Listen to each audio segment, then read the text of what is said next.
Hello बच्चों, let's read this question and question says that read the following rules and answer the question at the end of it. First is electron in various suborbits of an orbit are filled in increasing order of their energies. Pairing of electrons in various orbital of a suborbit take place only after each orbital is half filled. No two electrons in an atom can have the same set of quantum number. While writing the electronic configuration of iron, some rules have been violated. First is Afwa rule, Hume's rules, Pauli's exclusion principle. ये electronic configuration यहाँ पे दी है. First option है first and second rule is violated. Second is second and third rule is violated. Then first and third rule is violated. First second and third rule is violated. देखिए यहाँ पर सबसे पहले हम बात करते हैं की कंसेप्ट की. की कंसेप्ट हमारे पास क्या है, what is the key concept. देखिए अगर हम यहाँ पर की कंसेप्ट की बात करें तो की कंसेप्ट हमारे पास क्या आ जाएगा. की कंसेप्ट जो हमारे पास बनेगा वो हमारे पास है these different type of principle. These different type of principle क्या है, अफवा रूल है, ह्यूम्स रूल और पॉलिस एक्सक्लूजन प्रिंसिपल. तो अफवा रूल की अगर हम बात करें, अफवा रूल्स क्या बोलता है, Aufbau rule state that electrons are filled in atomic orbital. Electrons are filled in atomic orbital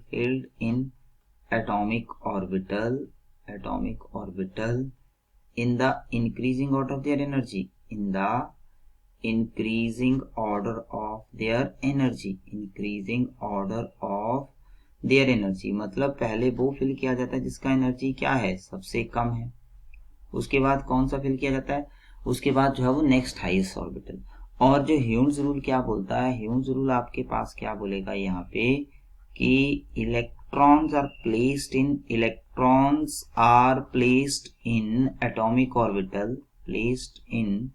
atomic orbital so that they have maximum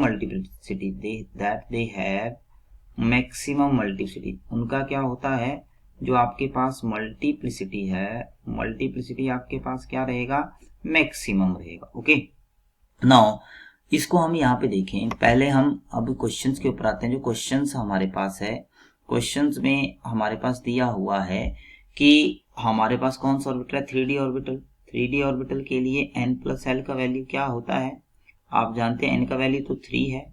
और अगर हमारे पास 0 1 2 3 ये हो जाता है s, यहाँ पे हो जाएगा p, यहाँ से हो जाएगा d, यहाँ से हो जाएगा f. तो यहाँ पे आप देखिए l का वैल्यू क्या है, d के लिए 2. 3+2 कितना आ जाएगा, यहाँ पे आपके पास आ जाएगा 5. इसी तरह आप देखिए 4s की बात करें, यहाँ पे n का वैल्यू 4 है, s का वैल्यू कितना है 0, तो यहाँ पे आएगा 4. इसका मतलब 4s का एनर्जी कम है, सो इलेक्ट्रॉन पहले किस में भरने चाहिए थे, 4s में, लेकिन यहाँ पे किस में भर रहे हैं, 3D में. इसका मतलब इसको क्या कर रहा है, वायलेट कर रहा है. अब ह्यूम्स रूल के अकॉर्डिंग क्या होता है कि अगर हमारे पास डीजेनरेट ऑर्बिटल्स हैं तो डीजेनरेट ऑर्बिटल्स में सबसे पहले इलेक्ट्रॉन भरे जाते हैं विद पैरेलल स्पिन. तो यहाँ पे आ जाएगा इस तरह से. फिर एक ऑर्बिटल में मैक्सिमम 2 इलेक्ट्रॉन्स हो सकते हैं, that is with your opposite spin. तो अपोजिट स्पिन के साथ होते हैं 2 इलेक्ट्रॉन. तो ह्यूम्स रूल तो सिंपली बोलता है कि हमारे पास मैक्सिमम मल्टीप्लिसिटी होनी चाहिए, लेकिन पॉलिस एक्सक्लूजन प्रिंसिपल क्या बोलता है कि हमारे पास एक ऑर्बिटल में कितने इलेक्ट्रॉन होते हैं, maximum 2 electron with opposite spin. 2 electron with opposite spin. यहाँ पे हम देखें अपोजिट स्पिन हमारे पास आ रही है 2 इलेक्ट्रॉन विद अपोजिट स्पिन, लेकिन यहाँ पे सेम स्पिन है, इसका मतलब थर्ड रूल भी वायलेट हो रहा है. तो इसका मतलब ऑप्शन सी, फर्स्ट और थर्ड रूल जो है यहाँ पे आपके पास जो है वायलेट हो रहे हैं. So final answer is option C. I hope you understand it well. Best of luck.